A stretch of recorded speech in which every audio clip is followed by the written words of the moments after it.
All right, yo, if people out there mumbling and I can complain about it all the time, then why can't I put some words together?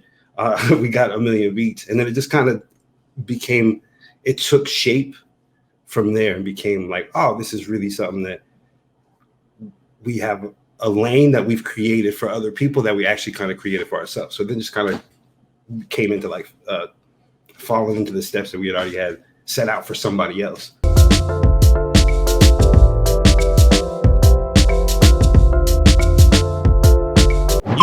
You guys started to make more music just first on the production end, but then you started to write your own lyrics as well. Like, how did that transition kind of go in?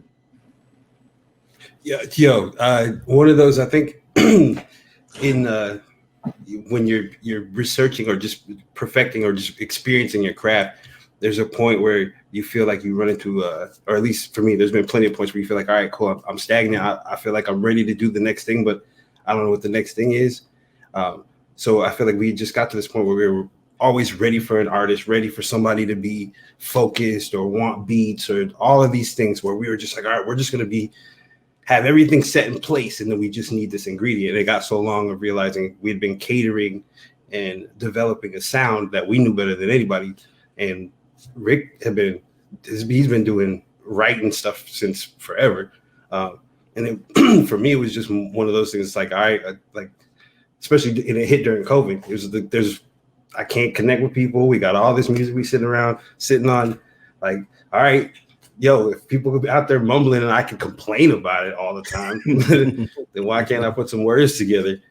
We got a million beats. And then it just kind of became, it took shape from there and became like, oh, this is really something that we have a lane that we've created for other people that we actually kind of created for ourselves. So then just kind of came into like following into the steps that we had already had set out for somebody else. Yeah, no, that makes sense. And also, especially in the, Rick's always been up on like how the industry's been moving and where it's been going from that. So like, it's interesting to kind of see it because we've all seen it, like the transition in terms of like the lane of, okay, I actually spit real lyrics. Then I'm over here mumbling. I'm here mumbling, singing. I'm over here mumbling, singing, rapping. I'm over here just mumbling. I'm like, and so I think the adverse of technology and that kind of stuff has made it easier for people to make beats, easier for people to make songs and then put it out there. And so like that, it's like, it's a good thing because it's like, oh, cool, it's accessible to everything. But then it's a bad thing because there's like an extra load of crap all the time and stuff that. And the other aspect of it too is like when I was back in New York, one of my younger friends, she was the one that kind of challenged me to listen to more current music because I was being an old head and just listening to stuff that I like.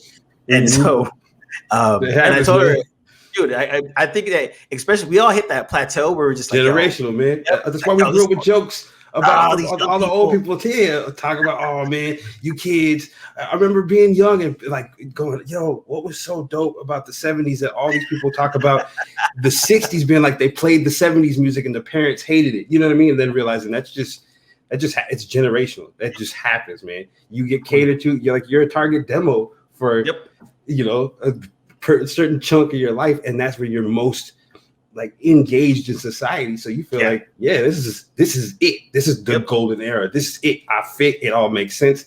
And then you grow up and people start making commercials that aren't targeting you, or your commercials are now for Zantac and what else. And you're like, yo, this music is weird, man.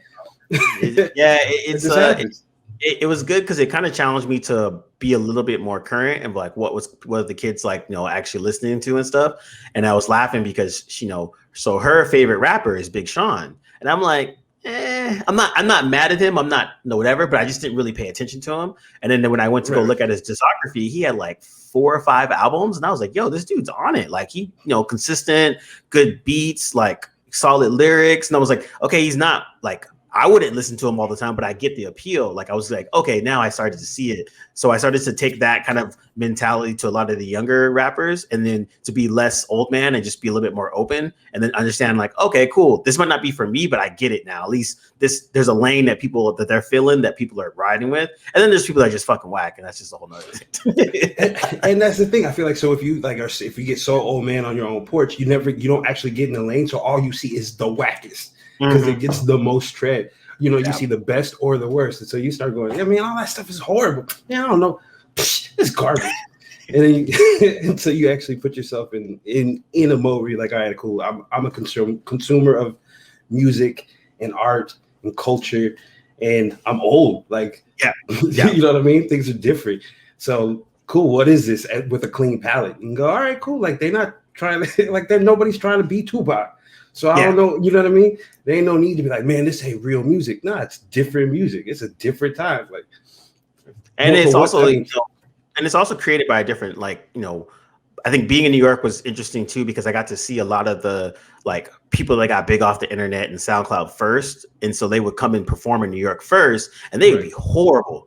But that's because, you know, they've been making beats in their bedroom, hanging, doing songs through email and all that kind of stuff. So they're really just at home making music, which is dope. But then when they started to perform in front of loud crowds, they don't know how to do that. So they were still getting their footing and all that. So I started to kind of see like that like transition where I'm like, oh, okay, you guys are just like internet rappers, quote unquote, but now you're starting to get that chops in, going in live audiences, finding a vibe. And it takes a little bit, but it was interesting. So now I think I was less harsher and more just like, oh, okay, you just finally get your footing. Okay, get it. Word. You gotta be. I mean, just look at how like back in the day when the act came out, you had your manager, your stage mom, you had your Joe Jacksons making you rehearse till you couldn't eat. You know what I mean? So you had all of this. That was how things operated. But now everything is so much more attainable. You're not getting those certified reps. Or you don't have to. So then, finished products can look way different.